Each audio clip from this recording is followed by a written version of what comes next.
시청자 여러분 안녕하십니까. 지금부터 전옥현의 안보정론을 시작하겠습니다. 이제 9월 30일 벌써 저녁 시간이 다 된 것 같은데요.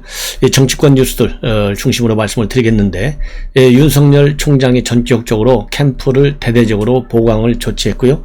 그 다음에 박진 후보가 윤석열 후보 지지를 또 선언을 했습니다. 그리고 이번 대장동 사태에 관련해서 이 핵심 의혹 인물 넘버원이죠. 바로 유동규에 대한 이 비판이 많이 나오고 있는데요. 검찰의 소환에 불응하고 있고, 어제는요, 본인이 가지고 있던 아이폰 핸드폰을 창밖으로 던졌는데 아직도 검찰이 찾지 못하고 있어요. 근데 과거에 이재명이가 만약에 잡혀가면은 사고가 나면 절대 핸드폰을 뺏기지 말라 이렇게 한 말이 있어서, 그러면은 옛날에 이재명이가 그런 얘기 했는데 유동규한테도 혹시 그런 얘기 한 것 아니냐라는 또 합리적 의심이 들지 않을 수가 없는 상황입니다. 자, 그래서요, 이러한 전반적인 이 정치권 뉴스를 종합해서 말씀을 드리겠습니다. 자, 그리고요, 또 여러분들 유명한 이 금태섭, 이원주 이런 전 의원들이 이번 대장동 사태와 관련해서 일제히 비판의 목소리를 대놓고요. 그리고 진중권과 그다음에 서민, 이 조국 흑서 저자들이죠. 그야말로 탈진보 핵심 인물들인데 이 사람들도 오늘 또 한마디를 하고 있어요. 그래서 이러한 내용들을 쭉 엮어서 여러분들께 분석해 드리도록 하겠습니다. 먼저 이 박진 후보, 박진 의원이 오늘 종로에서 말이죠. 중구에서 윤석열 총장과 오찬을 함께 하면서 손을 잡고 정권을 교체하자, 이렇게 결기를 다졌어요. 그래서 이 박진 의원이 내놓은 입장문을 보면, 오늘 윤석열 후보와 오찬을 함께 하면서 정권 교체를 위해서 손을 잡기로 뜻을 같이 했다.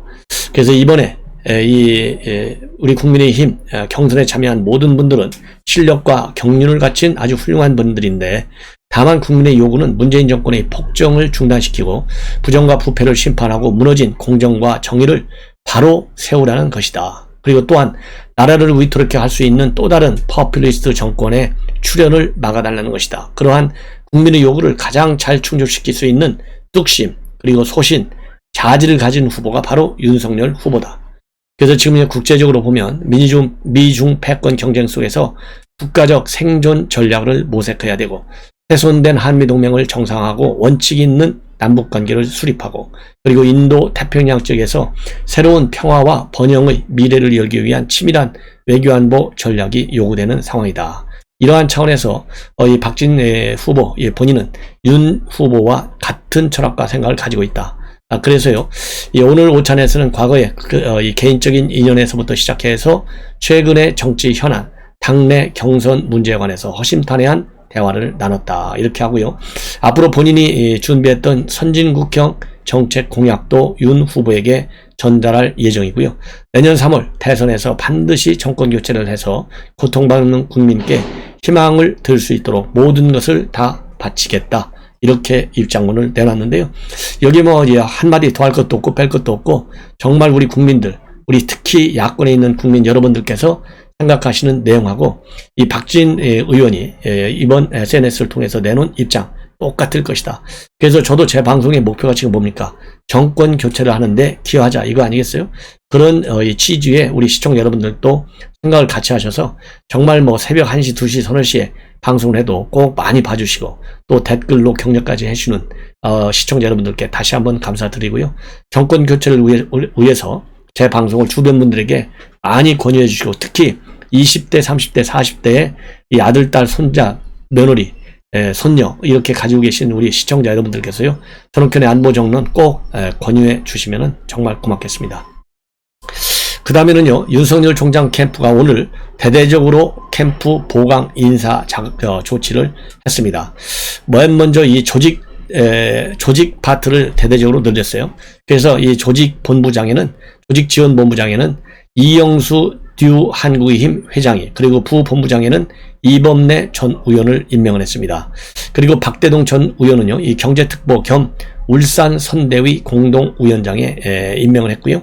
그리고 권성동, 김희곤, 송은석 의원, 그리고 호남 인사를 대거 영입하는 것이 오늘 인사의 특징인 것으로 그렇게 지금 보도가 되고 있어요. 그래서 이영수 조직본부장은 17대 대선 때 한나라당 유세본부장, 그리고 18대 대선 때는 새누리당 직능 6 총괄본부장, 그리고 19대 대선 때는 자유한국당 중앙선대위 총괄본부장, 그리고 유세지원 특별본부장을 역임한 그야말로 선거 조직의 명수다, 이렇게 보여지고요. 이범래 전 이 의원의 경우에는 조직지원본부 부본부장을 지금 맡게 됐는데요. 18대 국회의원이고 한나라당 원내 부대표, 그리고 대표 비서실장을 지낸 분입니다. 그래서 이 야권 내 대표적 조직 중에 하나가 뉴한국의 힘인데, 뉴한국의 힘 회장인 이영수 본부장이 이범래 부본부장과 호흡을 함께하면서 캠프의 조직 역량을 강화하고 조직 분야에 있어서의 시너지 극대화에 힘을 모을 것으로 그렇게 기대가 됩니다. 그리고 울산 선대위 공동위원장을 겸임하는 박대동 경제특보는 그동안에 재경부와 금감원에 근무를 했고요. 예금보험공사 사장을 역임한 아주 경륜을 갖춘 경제 전문가로 알려지고 있고, 그래서 앞으로 캠프의 경제 공약 수립에 힘을 상당히 보탤 것으로 기대가 됩니다. 그리고요, 또 어제에 이어서 오늘 또 추가 인선을 통해서요, 캠프의 종합지원본부장과 수도권 대책본부장들, 그리고 전국 시도 대책본부장, 또 이 호남 출신 인사들을 대거 특보로 임명했습니다. 그래서 이 종합지원본부장에는 권성동 의원을, 부본부장에는 김의곤 의원을, 그리고 정책조정본부장에는 송원석 의원을 임명을 했습니다.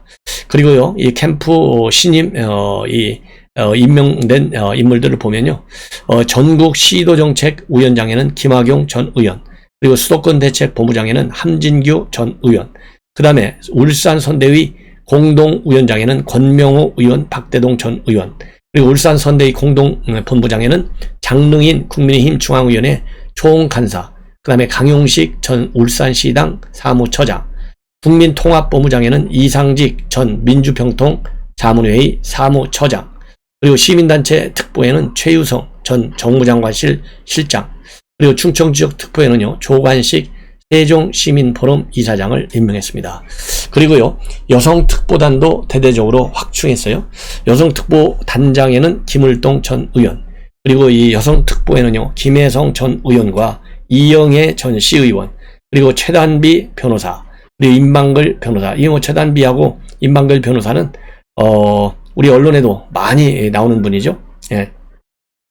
그리고 말이죠. 추가적으로 또 전략특보에는 김재두 전 국민의당 대변인, 그 다음에 균형발전특보에는 신광조 전 광주시 환경생태국장, 그 다음에 공보특보에는 박현 전 광주 MBC 보도국장, 정무특보에는 이강인 전 의원 보좌관, 정무특보에 또 김용 전 더불어민주당의 화성갑 지역위원장, 그 다음에 교육특보에는 이면모 전 광주 교육대학교 총장, 경제정책특보에는 한동현 전 광주지방 국세청장, 이런 호남 출신들을요, 이 대대적으로 임명한 것이 오늘 발표된 캠프 보강 인사의 특징이다, 이렇게 보여집니다. 그래서요, 이번 여러 가지로 이제 고발 사주 의혹, 또 이 대장동 이 사태, 이런 걸로 인해서 그야말로 경선 과정에서 이러한 돌출 변수들이 생기다 보니까 이런저런 설들이 많이 있는데, 저는 시종일관 윤석열 총장의 그야말로 깔끔한 이미지에 결국 네거티브적인 이 데미지를 줄 우려도 있지만은 이 초기 대응이 굉장히 원칙적으로 잘 되어 있고요. 그리고 윤 총장의 그동안의 이 말과 행동, 이 정치적인 행태를 보면 이 사람은 절대로 거짓말할 사람이 아니라는 그런 어떤 우리 국민들에 대한 신뢰가 상당히 있지 않겠습니까? 그래서 윤석열 총장에 대한 데미지 그렇게 크지 않을 것 같다. 그리고 오늘 발표된 여론조사를 보더라도요, 이재명이는 뭐 제가 보기에 그 이재명, 예를 들어서 윤석열 총장은 깔끔한 이미지, 깨끗한 이미지잖아요. 이재명은 얼마나 복잡합니까? 아니, 무조건하고 일단 기본이 뭐예요? 전과 사범이잖아요. 이 전과 사범에다가 더 중요한 것은 김무선의 스캔들은 사실로 보이는 거 아니겠습니까? 아니, 김무선이가 검사 앞에서 이 이재명이의 특정 부위에 점이 있다, 그림까지 그려줬다는 거 아니에요. 이 정도가 되요. 그리고 지금 점을 안 뺐다는 거 아니겠습니까? 왜냐하면 이 점 때문에 이재명이가 대통령이 된다, 이 사주팔자를 타고났다는 거 아니겠어요? 그래서 만약에 이 점을 뺐으면 자기가 1조 원 두겠다라고까지 김무선이가 걸고 있어요. 이 정도가 되면 이재명이가 얼마나 지저분한 사람인지 우리가 아주 짐작하고도 남는 거 아니겠어요? 형수 욕설한 거 보십시오. 이건 본인도 인정했지 않습니까? 그렇기 때문에 윤석열과 이재명의 극명한 차이는 과연 대통령이 될 수 있는 자질 조건, 뭐 한두 개가 아니죠.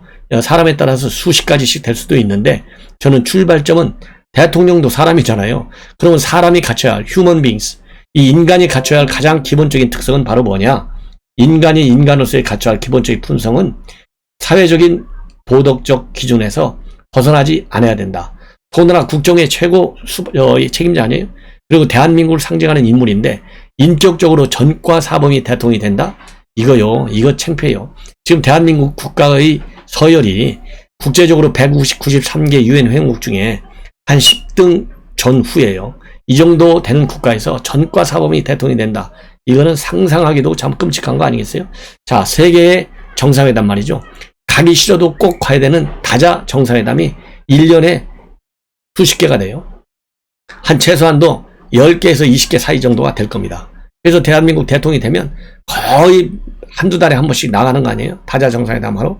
예. 근데 이제 문재인 대통령 시기, 특히 최근에는요, 다자 정상회의를 핑계로 해가지고 가서는 안 될 때를 이런저런 핑계거리를 만들어갖고 다녀. 이러니까 이제 레저 다니냐, 여행 다니냐, 예, 이 김정숙 여사를 위해서 다니냐, 이런 비판적 시각들이 있는 거예요. 이런 아주 극히 예외적인 경우를 빼면은 그 정도로 다자 정상회의가 많은데, 이렇게 전과 사범이, 더군다나 김부선 씨가 그동안에 SNS를 워낙 많이 해가지고요, 외신들도 다 알아요. 이거 따라다닐 거 아니에요. 이거 얼마나 창피하냐. 저는 그런 생각할 때 정말 잠이 안 오고 열받아요. 예.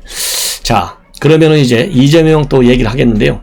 이재명이 휴대전화를 버려버렸잖아요. 그러면 이재명이 휴대전화를 버렸는데, 이 버린 이재명이가 이 측근 중에 제일 측근이잖아요. 그래서 이번 대장동 사태의 가장 큰 의혹 인물 맨 원점에 이재명이에요. 그래서 이 야권에서는 일제 이재명 몽통이다. 홍준표 후보 같은 경우 뭐라고 그래요? 여야를 막론하고 무조건 다 영창 보내버리겠다. 이렇게 얘기하잖아요. 예. 그리고 윤석열 후보도 이재명이가 몽통이다. 라는 입장문을 이미 밝혔지 않습니까? 자, 그런데 이재명이가 과거에 뭐라고 얘기했느냐? 죄를 지면, 사고 치면, 사고 쳤을 때 반드시 사고 쳤을 때 휴대폰을 뺏기지 말라. 이렇게 5년 전에 얘기를 했어요. 정확하게 언제 얘기했냐면 2016년도 11월 24일 날 광진 청소년 수련관에서 이 박근혜 하야 촉구 시국 강연할 때 이재명이가 얘기한 거예요. 여러분은 절대로 사고를 치시면 전화기를 뺏기면 안 됩니다. 왜냐? 이 전화기에는 여러분의 인생 기록이 다 들어있다. 어디서 전화를 했는지, 예, 또 언제 몇 시에 어디에서 뭘 했는지, 뭔 사진을 찍었는지 싹 다 본다. 이거 하나만 분석하면 여러분들이 전화기를 산 이후로 어디서 무슨 짓을 몇 시에 했는지 다 알 수 있다. 그래서 이걸 절대 뺏기면 안 된다. 이렇게 밝힌 바 있어요. 그런데 마침 어제 이 유동규가 아침에 8시 17분경에 수사관들이 밀어닥치니까 한 20분쯤 지나서 현관문을 열어주고 그 사이에 창문을 열고 밖으로 휴대전화를 던졌어요. 근데 여태까지도 휴대전화를 못 찾고 있어. 예. 자, 그래서 지금 이 법조계에서는요, 이거 도대체 이런 검찰을 신뢰할 수 있느냐? 예. 이 압수수색의 ABC도 모르는 이 검찰, 과연 이런 검찰의 수사 능력을 과연 어디까지 우리가 믿을 수 있겠느냐? 이런 비판이 나오는가 하면, 이재명이가 2016년도에 했던 이 발언도 다시 또 소환돼서 비판을 받고 있어요. 예, 특히 하태경 의원도 말이죠. 지금 이재명이가 이준석 대표한테 봉고파직 이런 말을 쓰면서 좀 비판을 하고 있는데, 이거 대단히 참 우스운 일이다. 화천 대유에 4천억 원을 통 크게 쏜 문자 그대로 소시오패스는 이준석이 아니라 바로 이재명이다. 이렇게 큰 도둑질을 설계한 사람이 야당에 대고 이런 얘기를 하는 걸 보면 정말 소시오패스가 맞다. 그래서 이재명 후보는 깃들 핑계 대고 빠져나가기 위해서 요즘 아무 말 대잔치를 벌이고 있는데, 원래 겁먹은 강아지가 시끄럽게 짖는 법이다. 예. 그래서 상설 특검을 받아라. 안 받는 이유는 뭐라고 그러면 이 대선 전에 아수라의 진실이 밝혀지는 걸 두려워해가지고 이렇게 상설 특검을 받지 않겠다 하는데요. 이걸 막으려고 주막집 강아지 마냥 시끄럽게 짖어대기만 한다. 이렇게 비판하고 있어요. 그리고 이렇게 난리를 피면서 말이죠. 본인이 설계자, 그리고 유동규는 실무 역할만 했다. 이렇게 이재명이 자기 입으로 밝혔잖아요. 자, 그러면은 지금 유동규, 지금 현재 정영학 이 회계사 녹취록 19개, 그리고 10억 원이 넘는 이 뭉칫돈 사진, 그리고 관련 증빙 자료, 이런 거를 검찰에 전부 다 제출했잖아요. 그러면 이 뭉칫돈이 어디로 갔느냐? 지금 이게 싸움질 나가지고 녹취록을 다 했다는 거 아니에요? 싸움질 한 사람들이 김만재, 유동규 이런 사람들인데 이 싸움질 한 게 뭐예요? 이익 배분 갖고 싸웠다는 거 아니겠습니까? 그러면은 이 돈이 갈 수 있다. 어디겠느냐? 맨 먼저 갈 수 있는 데가, 왜냐면은 김만배야 실소유주니까요. 그러면 이거 누구 차명 구자가 있을 텐데, 차명 이 틀림없이 있을 텐데, 이 차명으로 해갖고 또 위장 기업까지 만들려고 한 이 근거가 바로 했다는 시도가 전부 녹취록에 나와 있잖아요. 내가 이 주인인 거 알면 큰일 나는데 왜 이렇게 하나? 그러면 위장회사 차려가지고 말하자면 이 돈을 빌려주는 형식으로 돈을 뺄 수 없을까? 이런 것까지 다 이 공작하려고 한 내용들이 이 통화 녹취록에 나와 있잖아요. 그렇다고 한다면 유동규한테 돈이 가고 또 이 도시개발공사한테 돈이 가고 이런 합리적 의심을 하지 않을 수 없잖아요. 그럼 유동규가 한테 가면 유동규한테 돈이 딱 가고 마지막 그게 종착지겠느냐? 아니면은, 왜냐면은 설계를 누가 했다고 했어요. 설계 주인공은 이재명 본인이고 실무만 유동규가 했다 있잖아요. 그래서 지금 수익 구조를 누가 짰어요? 유동규가 짠 거 아니에요. 그러면은 뭐 왜 짰겠어요? 자기도 좀 몇 푼 먹으려고 돈 짠 거 아니겠어요? 이렇게 생각하는 것이 합리적인 판단 아니겠습니까? 그렇다고 한다면 이 돈의 행선지가 어디까지 갈 것이냐? 이거를 특검을 통해서 수사를 해야 돼. 그렇기 때문에 이 특검을 안 받는 얘기는 결국 본인이 몸통임을 인정하는 것이다 라는 비판이 지금 쇄도하고 있는 거예요. 예, 여러분들 아시겠어요? 자, 그래서 이 유동규 밑에서 더군다나 말이죠. 지금 문제가 오늘 보도를 나오는 걸 보면 유동규 밑에서 함께 일을 했던 사람들이 김문기 개발사업처장이고요. 정민용 이 사람을 투자사업팀장이에요. 이 사람들이 김문기는 누가 갖다 박았느냐? 이 정용학 회계사하고 박았다. 이런 소문이 파다했다는 거예요. 정인용이는 아예 확실하게 나온 게 남욱 변호사가 성남 도시개발공사 한번 취업 한번 하는 거 어때? 원서 한번 내는 게. 이래서 갔다는 사람들이에요. 이 김문기하고 정민용. 김문기는 회계사관 같아요. 왜냐하면 정용학이하고요 같은 회계법인에 있었고 그 전에는 동부건설 부장 출신이에요. 그렇기 때문에 김문기하고 이 정민용 변호사 이 두 사람이 심사에까지 들어갔어요. 이 사람들이 그러니까 이 공부를 어떻게 할 것이냐, 자격을 어떻게 할 것이냐 이런 걸 다 해놓고 그리고서 심사까지 들어갔으니까 이게 하나는 정용학, 하나는 남욱 측근들이에요. 그러니까 유동규, 남욱, 그 다음에 김만배 이게 의혹이 있고 그 아래 단계에 이제 정학용, 김문기, 정민용 이런 사람들이 들어가 있는 거예요. 그래서 이게 복마전이 됐다 이렇게 보여집니다. 자, 그러다 보니까요 이런 이 대장동 의혹과 관련해서 맨 처음 보도를 한 경기경제신문 박종명 기자에 대한 이 화천대유 측의 압박, 겁박하는 지금 화천대유 관련 내용이 보도가 나오고 있는데요. 바로 화천대유 측에서는 이 허위사실에 의한 명예훼손 혐의로 이 기자를 고소했다. 그래서 2억 원의 손해배상 소송과 인터넷 게시금지 및 삭제 가처분 신청도 냈다고 하는데요. 이런 것을 갖다가 이 통화일보 이진영 논설위원은 이거야말로 후속 보도를 막기 위한 전략적 봉쇄 소송이다. 예, 기자로서는 민형사 소송 뒷감당을 하느라고 추가 보도를 할 여력을 잃게 된다. 이렇게 문제점을 지적하고 있고요. 바로 이런 것 때문에 이 언론중재법, 말하자면 징벌법을 만들려고 하는 것이 아니냐, 이런 걸 막으려고. 그래서 이 기자들이 굉장한 이 압박과 시련에 시달리고 있다. 이런 문제점을 제기하고 있어요. 동아일보 이 논설위원이. 자, 그래서요, 이렇게 이재명에 대한 이 비판과 이 책임론이 굉장히 지금 솟구치고 있는데요.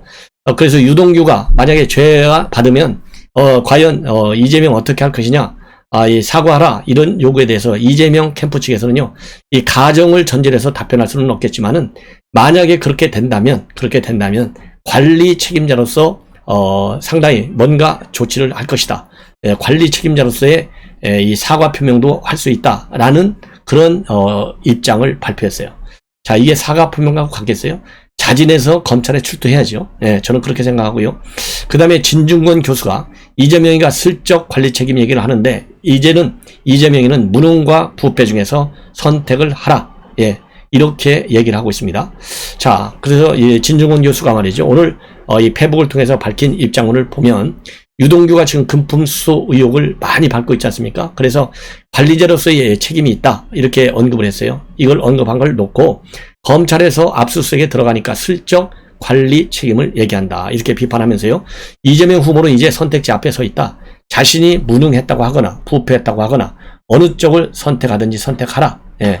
측근과 토원 중이 엄청난 규모로 농가를 부리는데도 몰랐다면 철저히 무능한 것이고 알았다면 뼛속까지 부패한 것이다. 그러면서요. 이재명은 대장동 사업을 단군 이래 최대의 공익환수 사업이다. 이렇게 하면서 최대 치적으로 홍보해 왔는데 사건이 불거진 이후에도 상을 받아야 할 일이라고 강변해 왔고 그러면 이재명의 칭은 뭐냐? 민간 합동 개발은 아니다. 그건 이미 다른 지자체들도 하던 것이다. 이렇게 해서 비꼬고 있습니다. 그러면서 대장동 사업은 하남시 사업을 벤치마킹한 것인데 이재명의 독창성은 대장동 사업이 하남시 사업과 다른 점에서 차지하는데 실제로 대장동 사업의 독자적인 구석이 있다면 그것은 하남시에 있었던 초과이익 환수 장치 그것을 없앤 거. 그래서 이 화천대유하고요 천화동인이 그야말로 수천억의 배당금을 받을 수 있게 한 거. 이 머리 쓴 거. 이게 바로 창조적인 독창적인 사고라는 거예요. 이래서 어마어마한 죄를 저질렀다. 이렇게 지금 비꼬고 있어요. 그러면서 안산이나 의향도 이런 사업을 했지만은 거기에서는 이익을 독식하는 구조가 존재하지 않는다. 그러면서요. 이재명의 치적이라고 하는 것은 천화동인의 초과 이익을 물어준 데 있다.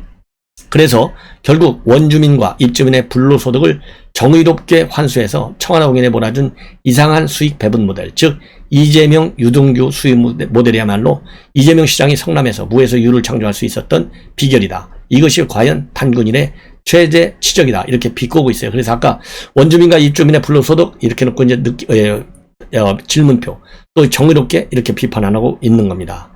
자, 그래서요. 이게 왜 그러면은 이 관리 책임이 됐냐면 뭐라고 돼 있냐면은 이 지사 측에서요. 이 유전 부장 유동규와 관련된 책임론이 불거지니까 대장동 개발 사업 실무를 관여했던 유동규의 불미스럽고 부정하고 법에 어긋나는 행위가 있을 때는 당연히 이재명 지사도 도지사로서 이재명 지사도 관리자로서의 기본적 책임에는 동의할 것이다. 이렇게 얘기를 했어요. 누가 얘기했느냐? 이거는 이재명 캠프에서 직능총괄 본부장을 맡고 있는 김병욱 의원이 얘기를 했습니다. 예, 그리고 더 이상의 답은 드리기 어렵고 수사 상황을 조금 더 지켜보고 필요한 경우 입장 표명이 있지 않을까 싶다. 이렇게 얘기를 했습니다. 그리고요, 또 이 한 발짝 뒤로 물러난 것이 우원식 총괄선대 위원장이 이낙연 후보가 제안한 검찰, 경찰, 국토부, 금감원 등 유관기관이 모여서 즉각 신속하고 단호하게 합수본을 구성해 수사해 줄 것을 요청한다. 그래서요, 특검을 해서야 제대로 수사가 되겠느냐. 특검에 합의하고 임명하면 대선까지 5달 남았는데 수사 결과가 그동안에 안 나온다. 대선 기간 내내 의혹 공방을 할 텐데 전혀 생산적이지 않다. 이렇게 하면서 이낙연 대표가 이 요청한 합수본 구성에는 동의한다. 이런 입장을 내놓는데요. 이렇게 해서 이재명이가 특검을 그렇게 강력히 반대했고 자기는 아무 책임이 없다. 국민의힘 게이트다. 시종일관 주장해 왔는데 관리 책임을 느낀다라는 말을 한 거. 그리고 특수본을 이 합동수사본부를 구성하는데 이의가 없다라고 밝힌 점은 그만큼 이제 이재명이도 이 여론의 압박 그리고 지금 모든 사람이 지금 물증을 검찰에서 찾아야 되잖아요. 이재명이 이 사고가 쳤는지 안 쳤는지. 이 사고 쳤을 가능성에 사고의 그리고 이 문제의 원인은 바로 모두 이재명에게 있지 않느냐. 의혹을 다 가지고 있어요. 자, 그러니까 이제 살살 압박에 굴복하는 이런 모양을 짓는 것이 아닌가 하는 생각이 듭니다. 자, 그리고요, 이제 서민, 이 단국대 교수가 한국 좌파 역사, 이번에 정권을 우리가 야권에서 찾아오면 이 거짓과 선동을 올리친 사기극, 이제는 100년 동안은 집권을 하지 못해야 된다. 예, 이렇게 주장을 하고 있습니다. 그래서 이번에 정권 교체를 하면 최소 100년은 좌파가 집권하지 못하게 하자. 그것만이 우리가 사는 길이다. 한국 좌파의 역사는 거짓과 선동으로 점철된 한편의 사기극이었다. 이렇게 주장을 하고 있습니다. 그리고요, 그런 그들이 대선을 맞아서 정직하게 정책 대견이나 할 것이라고는 기대하지 않는다. 줄리라는 잔인한 시나리오를 만들어내고 가짜 수첩을 만들어서 이재수 사령관의 명예까지 훼손하는 저들에게 인간이라는 호칭은 사치로 여겨진다. 그러면서요, 글 말미에 해시태그로 문재인아 미안하다 고맙다. 좌파 집권을 끝장내 줬으니 라고 지금 쓰고 있습니다.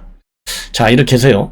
지금 현재 여러분들께 진중권 교수, 그 다음에 서민 교수의 말하자면 입장문을 말씀을 드렸고, 그 다음에요, 오늘 민주당 의원들, 지금 진성준, 천준호, 장경태, 전부 친문 핵심들이죠. 연희동 단독 주책을 찾아가서 거기서 또 입장문을 내놨습니다. 그래서 이 의혹을 계속 부각시키려고 말이죠. 윤 총장의 이런 개입 의혹, 이 부각시키려고 정말 갖은 짓을 다 하고 있어요. 예. 그래서 이 사람들이 현장에 갔다라는 내용 정도는 알아야 우리가 반박하지 않겠습니까? 자, 그리고요, 이제 그동안에 지금 이낙연 캠프에서 정무실장을 맡고 있는 윤영찬 의원에게 협박성 메일을 보낸 사람이 있어요. 남성. 그런데 이 남성이 결국 지난달에 이것을 윤건영 의원이 경찰에 체포를 요청했습니다. 그래서 결국은 잡혔는데요. 40대 중반의 남성을 잡아가지고 구속 영장을 신청했습니다. 그럼 이 사람은 뭐라고 윤건영한테 협박을 했느냐? 그동안에 이메일을 보내가지고요. 이재명 지사를 돕지 않으면은 윤 의원의 가족은 물론이고 의원실의 여성 직원들을 납치해서 능욕하겠다. 그리고 이재명 후보에 대한 모든 의혹이 사실이 아니었음을 확인했다고 기자회견을 하라. 그리고 캠프에서 물러나는 이런 내용도 이메일을 통해서 협박했어요. 그러면서 이재명 지사님 당선을 위한 광주 1위를 이름의 발신자를 이름으로 남겼는데요. 이 사람을 협박죄로 체포해달라 경찰에 수사를 요청했는데요. 이 남성을 잡았습니다. 이 잡고 보니까 아직은 현재로서 지금 알려진 바로는요. 마포에서 잡았고 특정 거주지가 없는 무직인 것으로 알려지고 있고요. 그래서 현재로서는 이재명 지사와의 관계에 대해서는 수사 중에 있다. 이렇게만 밝히고 있습니다. 그리고 이제 금태섭 의원 한마디 입장문을 내놨는데요. 이재명은 대장동을 사과하지 않고 국민의 게이트라고만 주장하고 있는데 이거는 동문서답을 하고 있는 것이다. 그래서 그야말로 참 미숙한 점이 많아서 정말 잘못했다. 이런 얘기를 왜 안 하느냐 이렇게 비판을 하고 있습니다. 자, 이거는 뭐 우리 모두가 다 비판하는 내용이고요. 그 다음에 또 하나는 지금 현재 여야 간 공방이 경선국면에서 굉장히 많은데 상당히 실망스럽다. 이렇게 입장을 밝히면서요. 이 대선 국면이 굉장히 갈수록 뭐라고 그럴까요? 수준이 떨어진다. 여야 대선 후보 중 누가 당선돼도 미래가 어둡다. 그러면서 대한민국을 이끌어가는 리더십에는 몇 가지 꼭 필요한 자질이 있는데 그중에 가장 중요한 것이 자기와 다른 이견에 대해서는 마음을 열고 듣는 것이다. 그런데 그게 보수 정부 때도 안 됐고 문재인 정부 때도 안 됐는데 현재 대선 후보들이 와닿을 만큼 보여주지 또 못하고 있다. 그러면서 또 국민의힘은요. 민주당보다 몇 배는 더 반성을 해야 한다. 또 이렇게 얘기를 하고 있어요. 그래서 아직도 국민의힘 의원들이 정신을 못 차렸고 그냥 자기만 욕 안 먹으면 된다라고 하는 안일한 인식을 갖고 있다고 비판하고 있는 점이 특징입니다. 자, 그리고요. 이현주 전 의원도 오늘 이재명이가 대장동 사업으로 공익을 환수한다 이렇게 주장하고 있는데요. 이거는 한마디로 웃기는 일이다. 더 이상 웃기지 마라. 그래서 성남시와 성남도시개발공사가 수익을 나눠 가진 공범이다. 이렇게 비판하고 있는데요.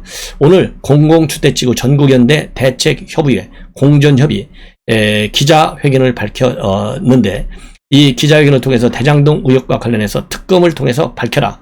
그리고 이재명 지사는 그야말로 이건 철저히 이번 사태의 책임이 크다. 그래서 이 성남시 이재명이가 이끌었던 성남시하고 성남도시개발공사는 수익을 나눠 가진 공범이다. 그리고 공권력 동원으로 원주민 땅을 헐값에 안 뺏어갔으면 이러한 특혜 의혹도 생기지 않았다.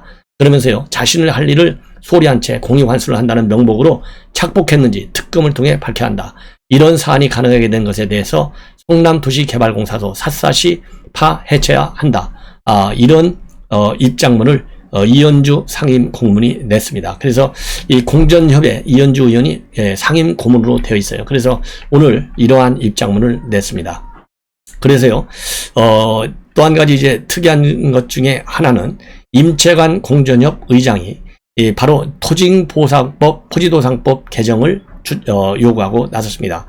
왜냐하면 강제로 수용당했는데도 불구하고요, 뭐라고 그럴까요? 무거운 양도세까지 부담하라고 하는 것은 이거는 이중 고통이다. 그래서 토지 수용에 부과하는 양도소득세 이 과세는 전액 면제되어야 한다. 그리고 공공개발에 따른 원가 공개와 같은 개발 과정을 투명하게 공개하고 만약 개발 이익이 발생할 시에는 강제 수용 주민들에게 그 이익금을 돌려줘야 한다라는 입장문을 내놨습니다. 자, 시청자 여러분, 이것으로 본 방송을 마치고요. 저녁 식사 후에 또 말씀을 드리겠고, 저녁 식사 후에는요, 이 전효욱 전 의원을 모시고 대장동 사건과 관련된 전국 현안 한번 의견을 들어보도록 하겠습니다. 시청자 여러분들께서 전효욱 의원과의 대담 인터뷰 많이 시청해 주시면 고맙겠습니다. 감사합니다.